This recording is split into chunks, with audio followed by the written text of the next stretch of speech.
Oi, meu nome é Bruna, sou residente de endocrinologia e hoje vou apresentar a sessão sobre cirurgia bariátrica, indicações e manejo a longo prazo. Introduzindo o assunto, a gente sabe que obesidade e diabetes são doenças crônicas, progressivas e recidivantes.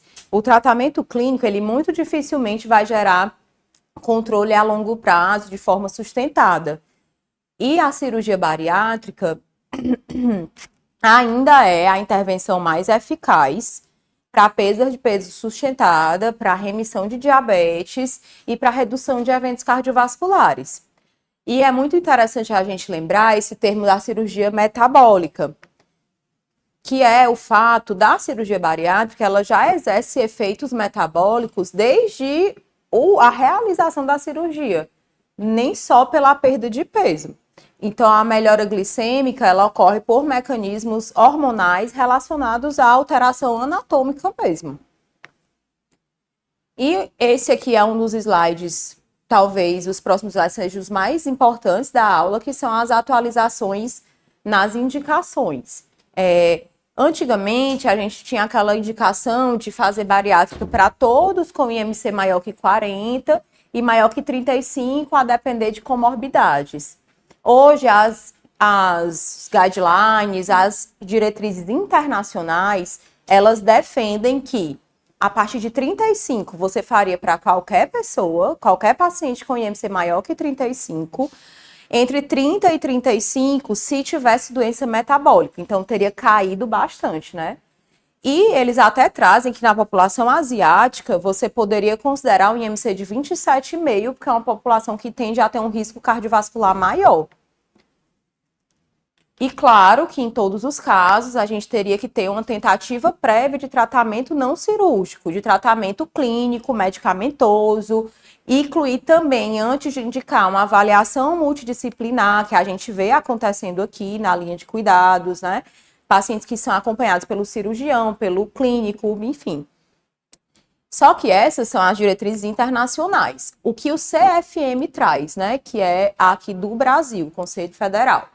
Esses critérios foram atualizados ano passado, em maio, e essas são as indicações atuais no Brasil. Maior que 40 para todos, o IMC de 35 a 40 se tiver comorbidades, mas eles incluíram esse público do IMC de 30 a 35, só que não é qualquer comorbidade, são essas aqui. É uma diabetes DM2, uma doença grave cardiovascular, apneia do sono grave, doença hepática com fibrose, não é uma esteatose simples que entra, doença renal precoce, refluxo com indicação cirúrgica e osteoartrose grave.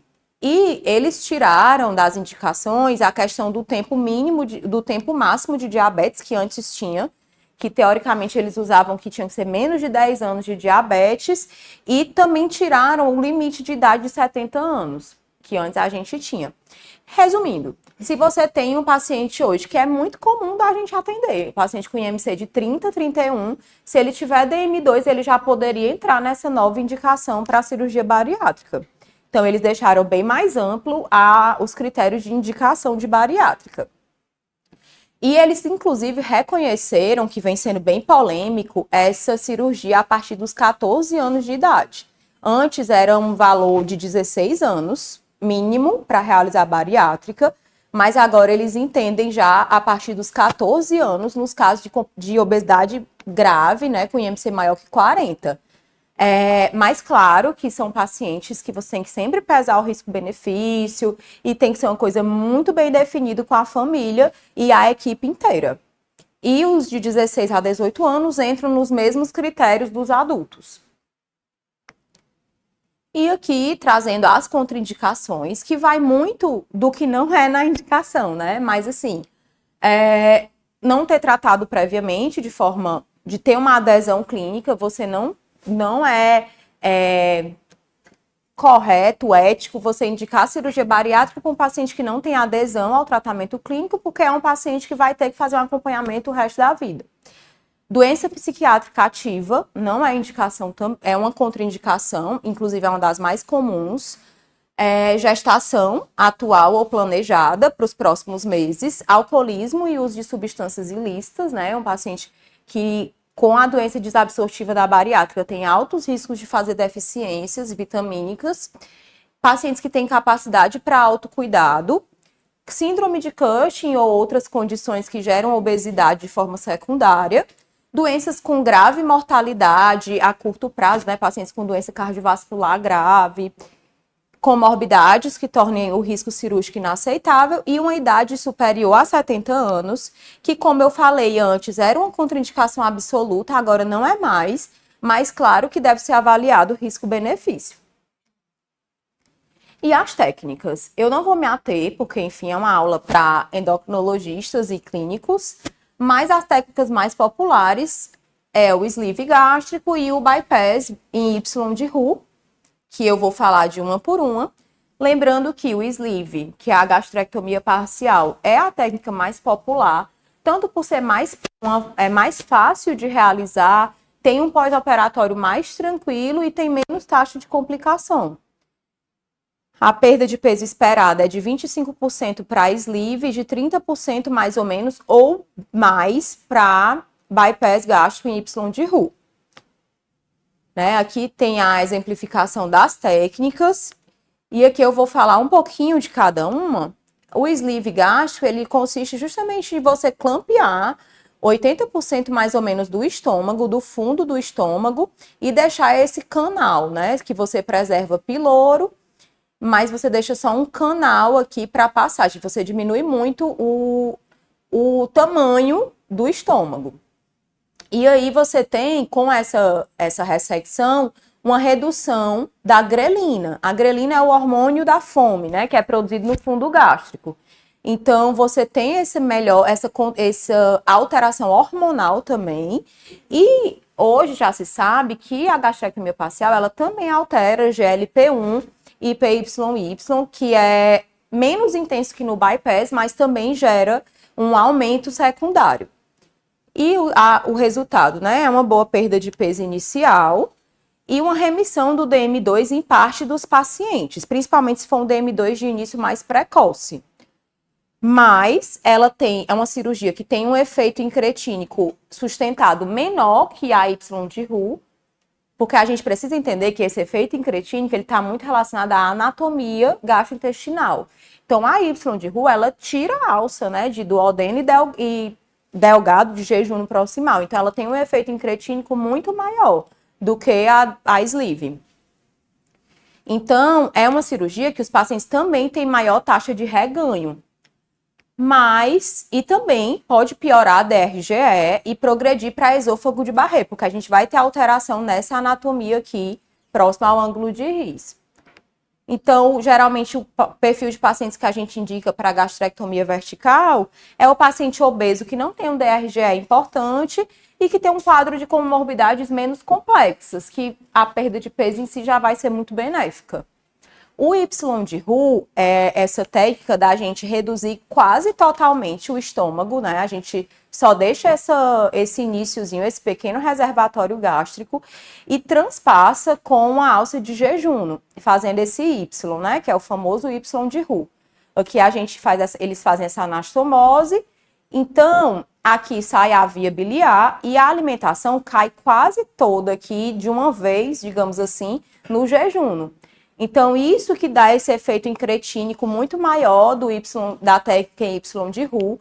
Então, ela gera um potente aumento de GLP-1, PYY e oxitomodulina, que é gerado por essa deposição de alimento nas alças de delgado.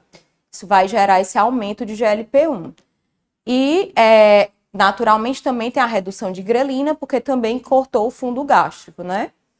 E é uma cirurgia que tem como resultado uma perda de peso maior e mais sustentada. E uma remissão de DM2 também maior.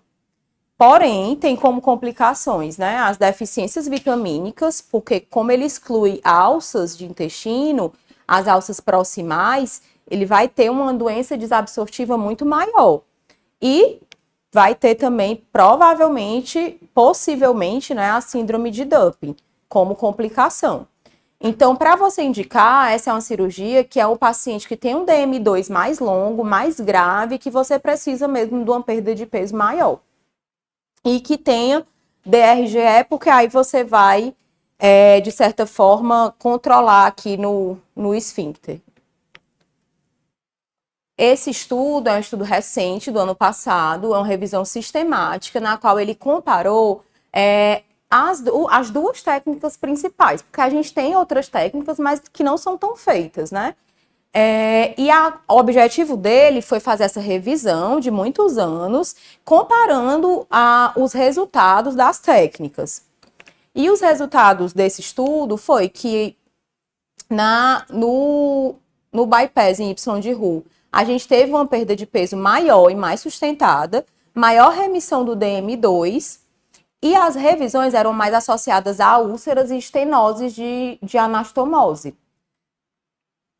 Porque de sleeve a gente basicamente nem tem anastomose, né? Ele só corta. E aí, no sleeve, ele teve menor deficiência nutricional, maior risco de DRGE, maior necessidade de cirurgia revisional, porque são pacientes que reganham mais o peso, e possível progressão para esôfago de Barré. Então, resumindo, as duas são eficazes, as duas têm benefícios, você vai acabar tendo que individualizar mesmo. Lembrar que a sleeve é uma cirurgia com perfil de segurança maior, mas a em bypass em Y de Roux é uma que gera melhores resultados metabólicos, então a escolha tem que ser individualizada. Aqui é uma tabela do Vilar, da última edição, que ele traz as principais complicações. Queria só atentar às complicações precoces. As principais seriam obstrução intestinal e tromboembolismo, que já é o que a gente espera. E as complicações tardias, uma das principais são as deficiências vitamínicas mesmo, que eu vou falar mais na frente. E essa é uma pergunta que eu trouxe justamente para a gente levantar essa discussão, que é se no mundo com GLP-1, se vale a pena ainda fazer a cirurgia bariátrica. E a resposta eu vou mostrar os estudos e aí a gente conclui. Esse estudo é desse ano, do JAMA, de janeiro de 2026, justamente que ele comparou as alterações corporais em body composition do uso da cirurgia bariátrica ou de análogos de GLP-1. Ai, meu Deus. E queria reforçar que ele faz o uso de semaglutida e tirzepatida. Então, são análogos, né, de primeira linha. Ele pegou esses pacientes e fez uma coorte retrospectiva, no qual a gente tem uns 1.200 de bariátrica e uns 1.800 em uso de análogo de GLP-1. Esses pacientes foram avaliados com bioimpedância e foi mostrado os seguintes resultados. Só atentar aqui para vocês que 1.646 usaram semaglutida na dose para obesidade e 163 tirzepatida. E os resultados foram: o fat mass, que é a massa gorda, né? Na cirurgia bariátrica a gente teve uma redução até de 50% com 12 a 24 meses e com os análogos a gente conseguiu 18% só de massa gorda. Então a gente tem uma perda maior com a bariátrica. Aqui esse gráfico, ele mostra justamente isso. Aqui seria a fat mass loss, que o da cirurgia é bem maior ao longo desses 24 meses do que o do análogo GLP-1, que chega aqui próximo a 20%, mas que é comparado à cirurgia bem diferente. Aqui é a massa livre de gordura, que também com a cirurgia bariátrica cai, ou seja, você também tem uma perda maior de massa magra. E aqui é um índice que ele faz, que é massa livre de gordura sobre massa gorda. E realmente, o da cirurgia ainda mostrando benefício. Então, a conclusão que a gente tira desse estudo, ele, na verdade, na conclusão, ressalta muito que os dois têm benefício, que os dois são muito importantes, muito bons, mas, assim, é bem claro que a perda ainda é bem maior com a cirurgia bariátrica. Os análogos, sim, têm essa perda importante de gordura, mas a bariátrica ainda tem o seu lugar, o seu papel. E quais seriam as respostas metabólicas que a gente espera com a cirurgia bariátrica. A cirurgia bariátrica, como eu falei na introdução, ela é além da perda de peso, né? Ela tem uma alteração de risco cardiovascular importante também e no controle de comorbidades. A principal que a gente ressalta é o DM2, né? Cerca de 85% dos pacientes com diabetes estão acima do peso, então é muito importante a gente lembrar dessas técnicas para tratamento. E hoje a cirurgia bariátrica ainda é o tratamento mais eficaz. E as taxas de remissão de diabetes depois da bariátrica variam de 45% até 80%. A depender, né, do tempo de instalação também do diabetes. A cirurgia bariátrica, como eu falei, ela tem alteração anatômica e tem a perda de peso, mas ela também tem efeitos glicorregulatórios por mecanismos neuroendócrinos. Essa alteração de hormônios, de grelina, de GLP-1, geram esse controle metabólico bem melhor. É tanto que a melhora no controle glicêmico, ela já é evidenciada dias a semanas depois da cirurgia, independente da perda de peso. Esse rearranjo na anatomia gastrointestinal, ele é um mediador para a melhora da diabetes. E tem vários mecanismos envolvidos, mas um dos principais é o aumento no GLP-1.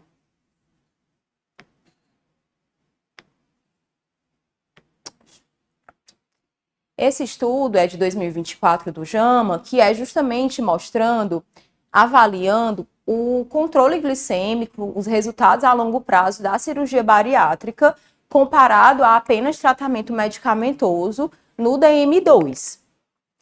Ele pegou 4 ensaios clínicos randomizados, um N de 260 pacientes, e seguiu por 12 anos, comparando as técnicas de bariátrica com o tratamento clínico.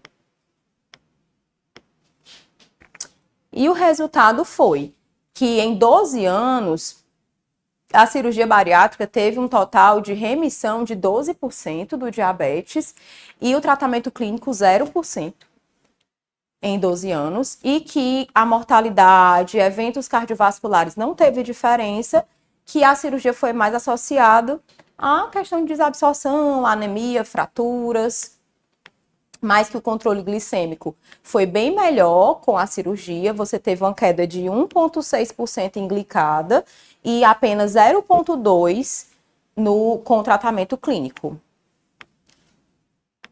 Eu vou mostrar o gráfico. O gráfico aqui mostrando que realmente o grupo da cirurgia bariátrica, que é o grupo azul, você tem uma queda de hemoglobina ao longo dos 12 anos, em comparação com o de estilo de vida e tratamento clínico, bem diferente, e aqui também a perda de peso. Né, o paciente, a linha de base de glicada foi 8,2, mudando menos 0,2 no ano 7 para tratamento médico e chegando em 7,2 de glicada com a cirurgia bariátrica, ao final de 7 anos de acompanhamento. Então, a cirurgia bariátrica realmente tem um controle glicêmico sustentado e com maior taxa de remissão do diabetes.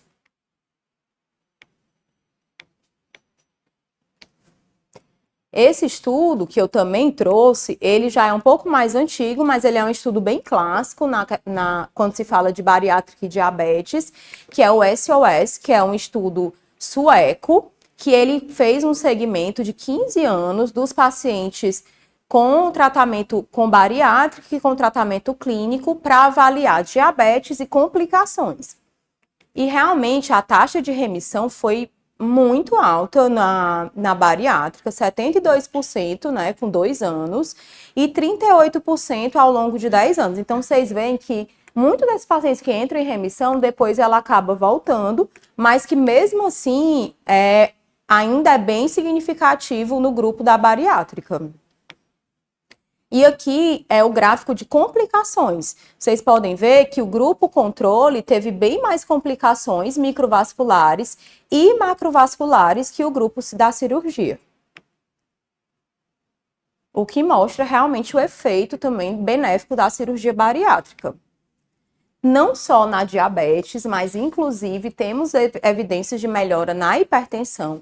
Esse estudo Gateway, ele é um dos mais conhecidos quando se trata de hipertensão e bariátrica, e ele mostra que realmente, nos primeiros anos, você tem uma redução de até 83% do uso de antihipertensivo nos pacientes no grupo com bariátrica, e que 51% do grupo de bypass entrou em remissão da hipertensão, enquanto os pacientes em tratamento clínico, nenhum entrou em remissão da hipertensão. E agora, a outra parte assim, da aula, que é o manejo a longo prazo da cirurgia bariátrica. Quando a gente fala em manejo, a gente já entendeu que ela é benéfica, as indicações. Quando a gente fala em manejo, a gente tem que lembrar que são pacientes que precisam ser seguidos por uma equipe multidisciplinar, ter consultas periódicas, né? A Sociedade Brasileira de Bariátrica recomenda a cada 3 meses, pelo menos até 1 ano e meio do pós-operatório. E a gente tem que falar de deficiência de micronutrientes, que é previsível quando o paciente faz bariátrica. São vários micronutrientes, a maioria já está incluída nos polivitamínicos que a gente prescreve. Mas tem uns que a gente precisa repor também à parte, que é a nossa conhecida vitamina D, né? A indicação é que seja feito 3.000 I de vitamina D por dia para esses pacientes, objetivando uma vitamina D maior do que 30. Lembrar da B12, que a gente acaba fazendo também a mais, além da que tem no polivitamínico. Pacientes que podem usar 1.000 microgramas dia ou uma ampola mensal, que é o que a gente acaba preferindo, por não ter a questão da absorção. Lembrar do ferro, principalmente em mulheres com ciclo menstrual. Mulheres que têm ciclo menstrual e que fizeram bariátrica devem suplementar ferro, pelo menos 45 miligramas de ferro elementar por dia. E o cálcio, que é muito importante nesses pacientes, porque, como eu vou falar, são pacientes que tendem a ter perda de massa óssea no pós-operatório. Então, a gente tem que lembrar de suplementar o cálcio, 1.000 a 1.200 miligramas por dia para todos os pacientes. Aqui são 3 sugestões de polivitamínicos que a gente usa muito aqui no ambulatório: o Materna, o Quelatus Bari e esse que é o Fusion, que eu fui checar a tabela, ele é o mais completo e também o mais caro. É uns R$250, acho que 60 cápsulas. São 2 por dia. Então, resumindo, a vitamina B12 a gente tem que suplementar, carbonato de cálcio, de preferência o citrato, porque tem uma absorção melhor, o colecalciferol, o sulfato ferroso e o multivitamínico.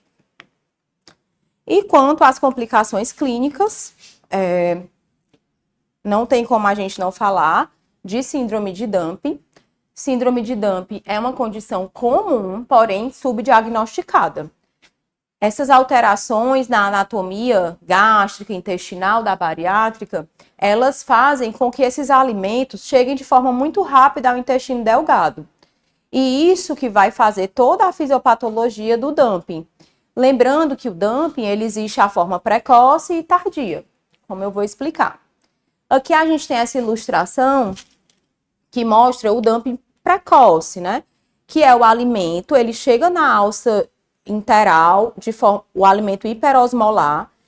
Esse alimento hiperosmolar, ele atrai para as alças intestinais o líquido, ele desloca líquido, então isso gera distensão de alça, dor, gases, né, flatulência. E, além disso, libera também hormônios vasoativos, VIP, neurotensina, e isso faz com que gere-se os sintomas vasomotores. O paciente fica com rubor, transpirando, às vezes fica taquicárdico e até hipotenso.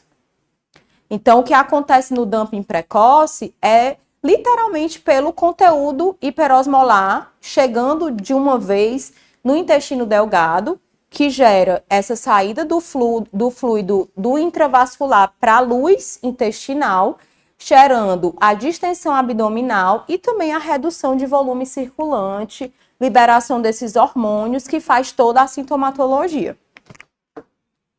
Então, o paciente vai ter tanto sintomas gastrointestinais quanto sintomas vasomotores.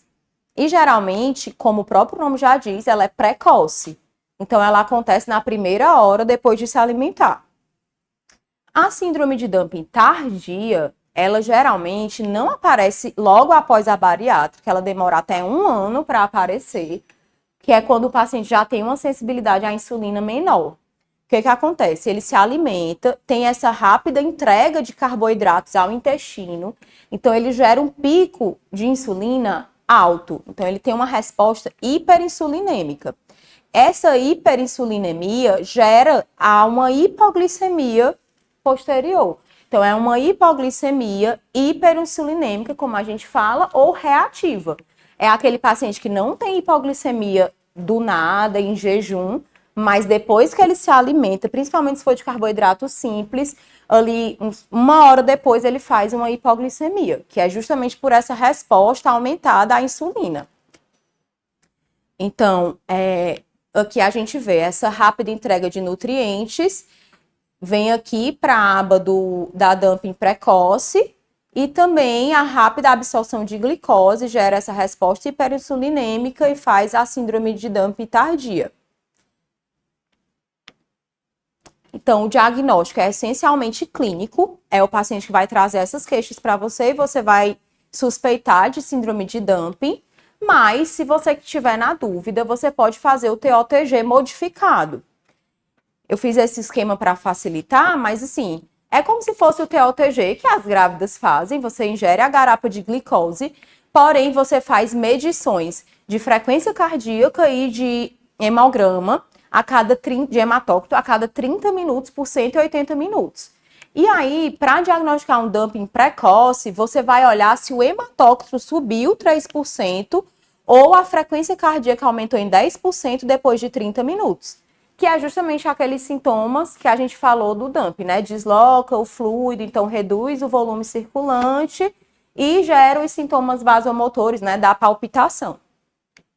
E o dumping tardio é se a glicemia cair, se ele fizer uma hipoglicemia, 60 minutos a 180 minutos depois, que é justamente você dar uma carga de glicose alta e você espera se vai fazer uma hipoglicemia reativa.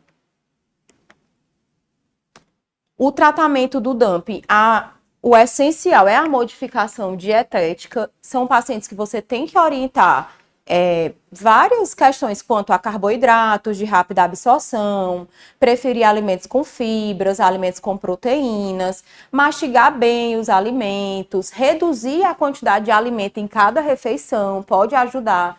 Porque, como a gente conversou, muito tem a ver com a quantidade de alimento hiperosmolar que chega. Então, você pode fazer essas indicações e tem um grupo que fala que pode até orientar a deitar 30 minutos depois da refeição para lentificar o esvaziamento gástrico, mas não é uma coisa que tem muita evidência. E só nos pacientes que falharem, você vai pensar em terapia farmacológica.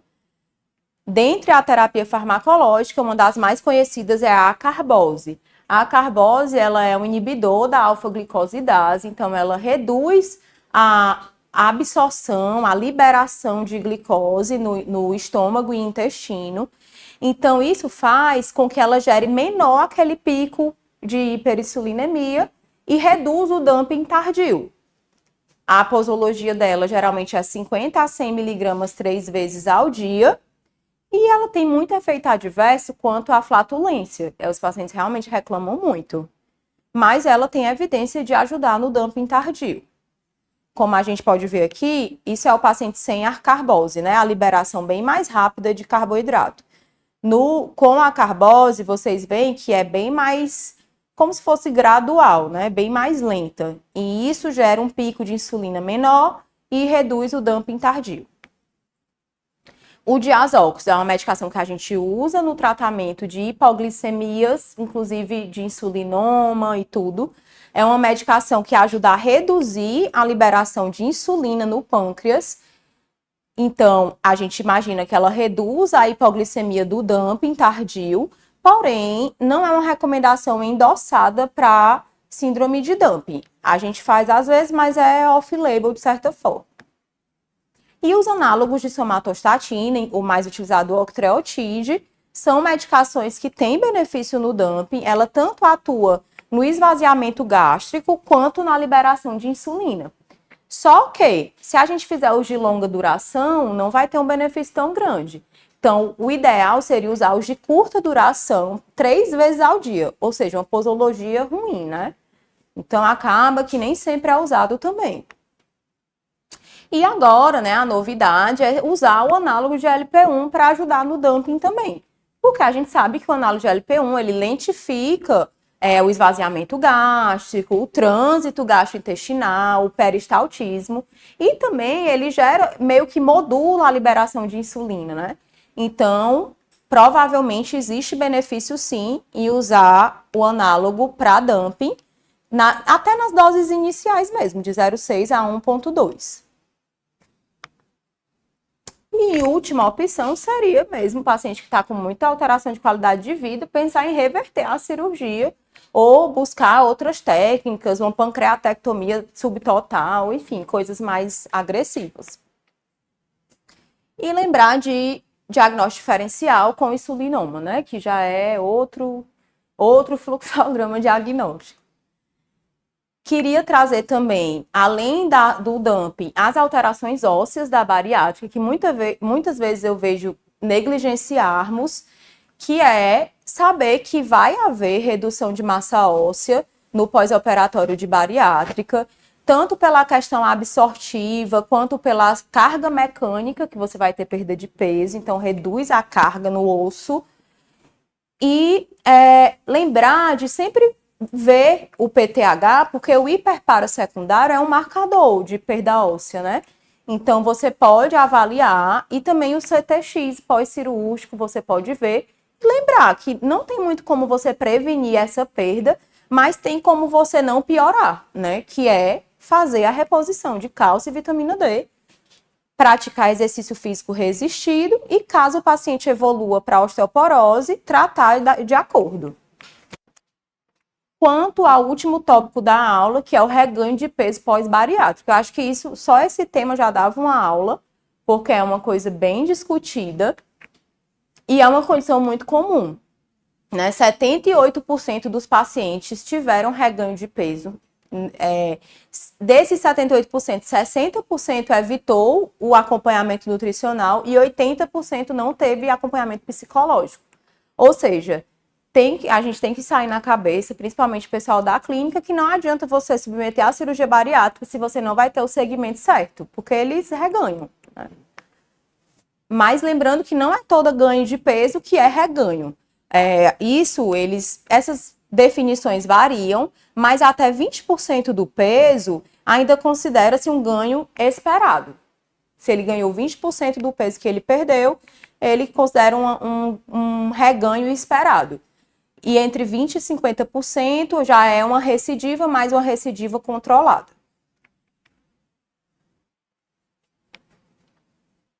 O reganho de peso é multifatorial e esse estudo, que é um dos que mais traz sobre isso, ele mostra que o topiramato é um dos únicos medicamentos que realmente é comprovado de ter benefício no pós-operatório de bariátrica. Esses pacientes, eles recebem esses medicamentos como um benefício adicional e isso gera também uma perda de peso adicional de até 7,6%. E que, assim, esses pacientes, como eu vou mostrar, não sei se tá... que os dados sugeriram que prescrever esses medicamentos antes que ocorra o ganho de peso, ou seja, quando o paciente estiver ali no platô, tem mais benefício ainda, né? O paciente está chegando próximo ao platô, se você já iniciar alguma medicação, esse paciente pode ter uma perda adicional e pode ajudar também a não reganhar. Só que mais estudos faltam para a gente determinar ao certo quanto iniciar esse tratamento. Vai muito hoje em dia da experiência de cada profissional. Esse estudo de 2023, que eu fui procurar o mais recente, ele mostrou que com 2 anos de segmento de pacientes pós-bariátrica, o topiramato isolado gerou uma perda de 3,2 quilos, topiramato com sibutramina, menos 6 quilos, e orlistat isolado, menos 3,9. E a sibutramina sozinha não mostrou diferença estatística. Então, aí seguem opções, né, pra gente. E lembrar dos análogos de LP1. A liraglutida também tem evidência dela que tem benefício, sim, nesses pacientes pós-bariátrica, para evitar reganho de peso. E que pacientes pós-bariátrica que tomam liraglutida continuam a perder peso. Né? Esse gráfico, ele mostra justamente isso. Independente da forma de cirurgia, se for em Y de Roux, se for em banda gástrica, em sleeve gástrico, todos perderam peso com a liraglutida ao longo desse estudo. E era isso.